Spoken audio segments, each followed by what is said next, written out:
Selamat datang ke kisah legenda Indonesia pertama, dan kita akan berkunjung ke sebuah kota yang terkenal dengan gunung ikoniknya, Tangkuban Perahu. Gunung yang menyajikan keindahan dan menyimpan amarah dari seorang pria yang jatuh cinta pada ibunya sendiri. Legenda Indonesia, Sangkuriang. Tentu Anda pernah membaca kisah legenda Sangkuriang. Dari legenda tersebut, kita mengetahui bagaimana Gunung Tangkuban Perahu, Gunung Burangrang, dan Gunung Bukit Tunggul tercipta. Legenda ini merupakan sebuah tradisi lisan yang diturunkan orang Sunda dari generasi ke generasi. Kisah ini berawal dari sepasang dewa-dewi yang dikutuk oleh Sang Hyang Tunggal dengan turun ke bumi dan berbuat kebaikan dalam wujud hewan. Sang dewi diubah menjadi seekor babi hutan bernama Wayung Hyang, dan sang dewa berubah menjadi seekor anjing bernama Tumang. Sebagai babi hutan, Wayung Hyang memutuskan untuk berbuat kebaikan dan mengabdi pada hutan. Sedangkan Tumang memutuskan untuk menjadi anjing pemburu dan melayani seorang raja bernama Sumbing Perbangkara. Suatu hari, Raja Sumbing pergi berburu ke hutan dan pipis dekat dengan daun keladi. Tidak lama kemudian, Wayung Hyang yang kehausan meminum air yang berada di daun keladi hutan tanpa mengetahui itu adalah air seni sang raja. Rupanya ini membuat Wayung Hyang hamil dan melahirkan seorang anak perempuan yang sangat cantik. Saat anak ini lahir, Raja Sumbing juga berada di hutan sedang berburu. Ia kemudian mendengar suara tangisan bayi dan menghampirinya. Saat melihat betapa eloknya bayi ini, sang raja kemudian membawanya ke istana dan diangkat menjadi putrinya. Bayi tersebut diberi nama Nyi Dayang Sumbi. Dayang Sumbi pun tumbuh menjadi seorang wanita yang cantik jelita. Kecantikannya membuat banyak raja dan pangeran ingin meminangnya, namun ia terus menolaknya. Terjadi peperangan antara para raja dan pangeran demi merebutkan cinta Dayang Sumbi. Lalu ia pun memutuskan untuk mengasingkan diri di bukit bersama anjing kerajaan setia, si Tumang.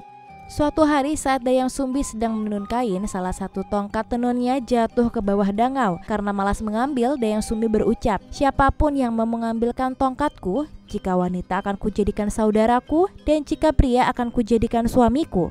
Tak disangka si Tumang naik ke atas dangau dengan membawa tongkatnya. Karena terlanjur berjanji, Dayang Sumbi pun menikahi si Tumang. Malu mengetahui putrinya menikah dengan seekor anjing, Raja Sumbing memerintahkan keduanya untuk mengasingkan diri di hutan. Namun ketika bulan purnama tiba, Tumang berubah wujud kembali menjadi sosok asalnya.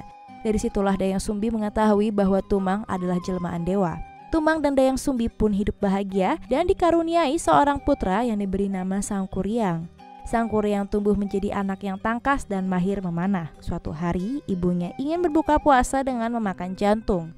Dayang Sumbi kemudian meminta Sangkuriang untuk pergi berburu dengan si Tumang. Saat berburu, Sangkuriang melihat seekor babi hutan.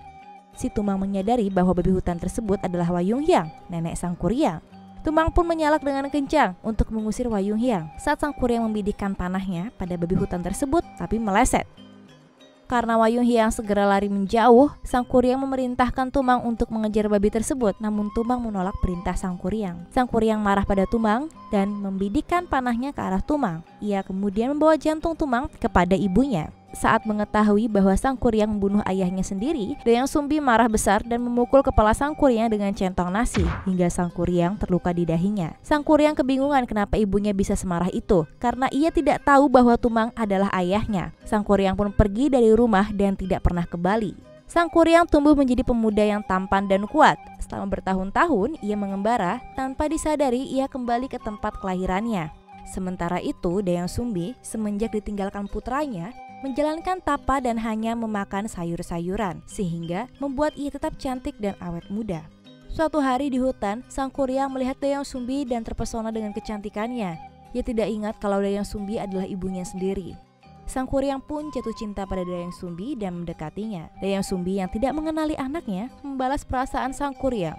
Keduanya pun menjadi sepasang kekasih. Suatu hari, ketika Dayang Sumbi sedang menyisir rambut Sangkuriang, ia melihat bekas luka di kepalanya. Dari situ ia menyadari bekas luka tersebut adalah bekas luka akibat ia memukul Sangkuriang. Dayang Sumbi akhirnya sadar bahwa pemuda yang ia cintai saat ini adalah Sangkuriang, anaknya. Dayang Sumbi kemudian menolak lamaran Sangkuriang untuk menikah dengannya dan memberitahu bahwa ia adalah ibunya. Namun Sangkuriang yang sudah terbutakan oleh cinta tidak percaya. Ia bersikeras ingin menikahi Dayang Sumbi. Akhirnya Dayang Sumbi bersiasat dengan meminta sesuatu yang tidak mungkin dikabulkan oleh Sang Kuryang. Dayang Sumbi meminta Sang Kuryang untuk membuatkannya perahu dan telaga dalam waktu semalam. Jika Sang Kuryang tidak bisa menyelesaikannya tepat waktu, ia batal menikahi Dayang Sumbi.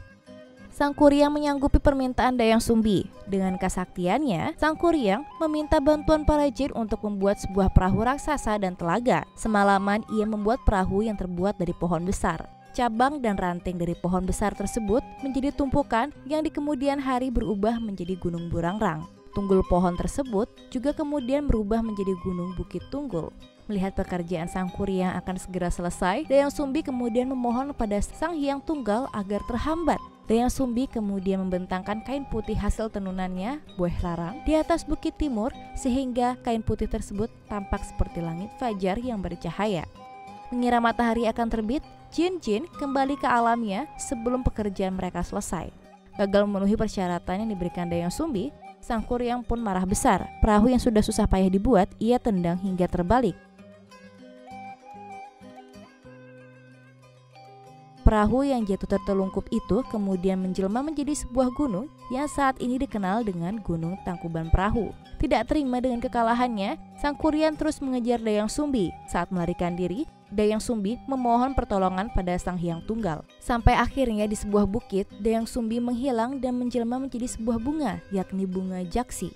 Sementara itu, nasib Sang Kuryang yang tidak bisa menemukan Dayang Sumbi sampai ke ujung Berung dan akhirnya hilang ke alam gaib. Lalu, apakah benar Gunung Tangkuban Perahu memang tercipta akibat amarah Sang Kuryang? Menurut penelitian geologis, Danau Bandung dan Gunung Tangkuban Perahu merupakan sisa-sisa danau purba yang berusia 125.000 tahun dan danau tersebut sudah mengering sejak 16.000 tahun lalu.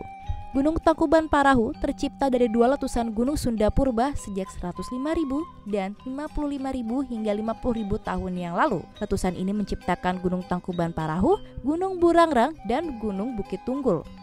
Begitulah kisah legenda Sang Kuryang dan Gunung Tangkuban Perahu. Jika Anda suka dengan kisah legenda Indonesia lain dan ingin kami membuatkannya untuk Anda, tulis komentar di bawah ini. Jangan lupa untuk subscribe Tomo News Indonesia dan nyalakan bel notifikasi untuk mendapatkan berita terbaru dari kami.